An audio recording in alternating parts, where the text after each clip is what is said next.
Acabou de sair, esse programa é feito em tempo real. Eu estava tentando justamente correr um pouco com a repercussão, porque eu sabia que a qualquer momento poderia vir uma declaração do Eduardo Bolsonaro, já que pouco antes da gente entrar no estúdio, Jair Bolsonaro tinha dito para a imprensa que havia pedido ao filho para pedir desculpas. Então, vou ler aqui o resumo da notícia que está no antagonista. O pai pediu e o deputado Eduardo Bolsonaro acaba de se desculpar por sua declaração sobre o AI-5.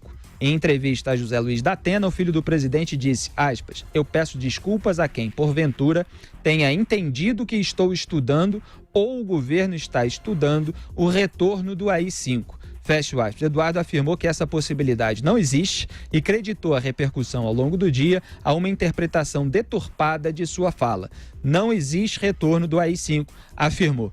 Quer dizer, Augusto Nunes, é aquele meio pedido de desculpas, né? É desculpas a quem, porventura, tenha entendido que não é a desculpa completa por ter recorrido a essa possibilidade, falando numa eventual radicalização, como está acontecendo no Chile, que não está acontecendo no Brasil, nas ruas, nesse momento. Até porque a esquerda aqui perdeu muito mais a capacidade de mobilização de massas do que a esquerda na Argentina e no Chile. Olha, há muitos anos nas redações a gente brincava com uma frase que os jornais deveriam utilizar, mas que evitava, porque a arrogância dos jornalistas é muito antiga. Deve ter nascido com a profissão. Tem hora que você tem que chegar, no caso de jornais e tal, e falar, perdão, leitores, tudo que eu fiz foi bobagem aqui, desculpa, assunto encerrado, vamos virar a página. Ninguém entendeu errado. Ele errou, por não saber o que é AI-5, por ter confundido tudo, Brasil com Chile, já tratamos disso. Vem, faz uma declaração infeliz, põe a culpa nos intérpretes, que somos nós. Se o Felipe reler o que ele já leu aqui nesse programa, está claríssimo o que ele propôs. Em caso de necessidade, se aconteceu o que está acontecendo no Chile, podemos pensar no AI-5. Foi isso que ele disse.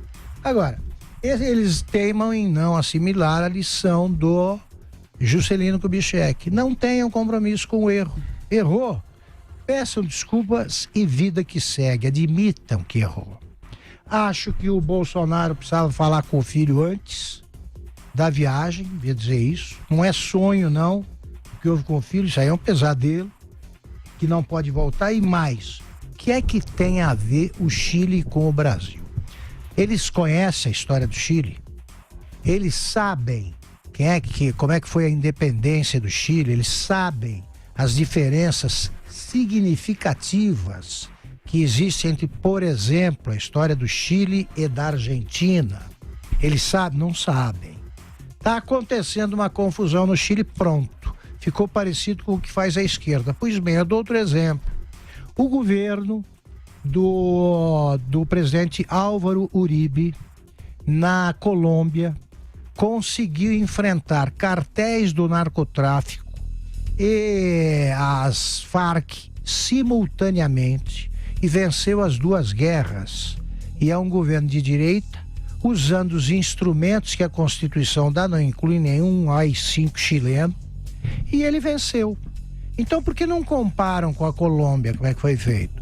Por que a gente tem que seguir o caminho do Chile, ou da Argentina, ou do Paraguai, ou seja lá, o que for? O Brasil, por exemplo, fala português. Eles sabem disso? Então, leiam os livros e parem de falar bobagem. E quanto ao general Augusto Heleno, que eu sempre tive admiração por ele, vem com essa, não, se acontecer alguma coisa parecida com o Chile, mas o que é isso? Tem que fazer o quê? Um AI-5 fecha o Congresso? Será que o Eduardo Bolsonaro sabe que ele perderia o emprego? O AI-5 fechou o Congresso por tempo indeterminado. Não sabem. Então é o seguinte, né? Vão estudar, tá? Em vez de criar confusão, e tratem de falar das coisas boas.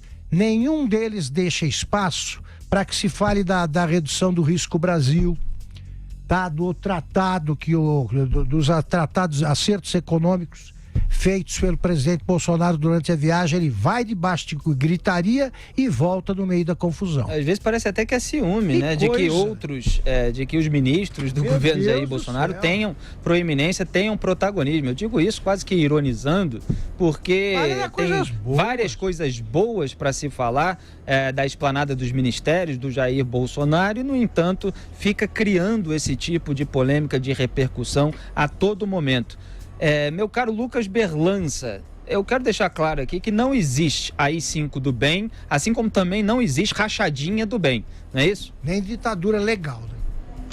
Bom, acerca da declaração do general Heleno, que foi realmente uma declaração bastante confusa, eu acho bom deixar claro, deixando de lado o fato de que, obviamente, não existe, pelo menos até o momento, nenhuma comunicação entre o caso chileno, a situação brasileira, não há nenhum paralelo a ser traçado. Eu diria que manifestações caóticas nas ruas nós já tivemos em 2013, nós sabemos que fim levou. Então, não vejo essa possibilidade de uma associação. Como disse, não vejo a oportunidade da evocação desse instrumento ou desta possibilidade ditatorial como remédio para um problema que não existe.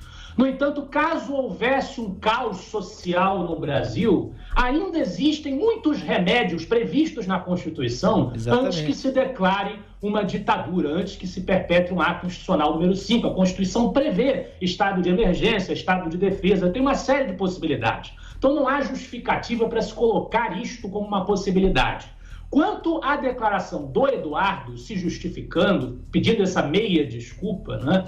Não houve falha de interpretação, porque ninguém acusou o Eduardo Bolsonaro de ter dito que o governo Bolsonaro estava estudando a possibilidade de aplicar um ato institucional número 5, um novo AI-5 no Brasil. O que ele disse na entrevista à Leda Nagli, que foi o que gerou estes comentários, essas repercussões todas, foi que, em se reproduzindo o que acontece lá no Chile, o que acontece nas convulsões da América Latina, seria necessário oferecer uma resposta a isto. E esta resposta poderia ser, ele disse isso, um novo AI-5, poderia ser um projeto de lei. Isto foi dito com todas as letras. Tanto foi dito com todas as letras que o pai dele, presidente da República, se colocou, se posicionou e o fez expressar-se pedindo essas desculpas. Então a militância que já sai procurando justificativas, desculpas, relativizando as coisas, ouça o presidente. O presidente agiu, o presidente falou, então obviamente tinha coisa errada no que o Eduardo Bolsonaro falou.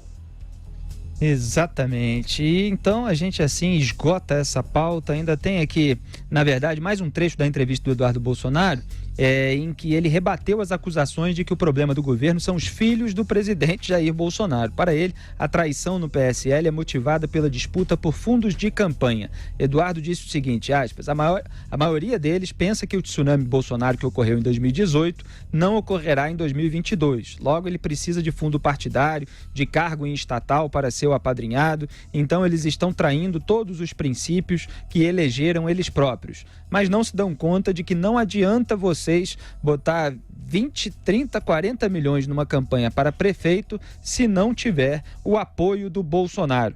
Fecho aspas. Está aí o filho falando pela popularidade do pai, Augusto Nunes, mas me parece, como a declaração anterior dele mostrou, uma figura muito incapaz de promover uma pacificação.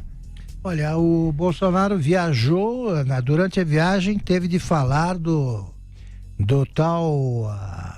Da analogia que fizeram com leões, hienas e tal, envolvia um filho. Voltou, teve de falar de declarações que envolvem outro filho. Tem problemas com o partido também envolvendo o filho Eduardo. E pouco antes também houve a divulgação dos áudios do Fabrício Queiroz que envolvem, né, a situação no gabinete de outro filho, o terceiro filho. Flávio Bolsonaro. Agora, inventamos isso? Eu lamento ter de comentar isso aí, porque eu digo desde a campanha que filho não devia ser candidato. Fala assim, não devia, só atrapalha. Eu não precisava ser profeta não, porque eu fui filho de político, repito. Então eu sei como é isso aí. Desde que o pai dê atenção ao que o filho fala e desde que o pai também não chegue logo com um cala-boca para não criar problemas a tempo. Exatamente, fica esse discurso de que é a imprensa que não presta atenção na parte boa, quando eles estão lá criando essas polêmicas aí o tempo todo, para dizer o mínimo. Lucas, quer complementar? Não, eu só acho muito triste ficar jogando a responsabilidade para quem veicula, para quem difunde, se a gente pode tomar cuidado com aquilo que diz, só isso. Simples assim.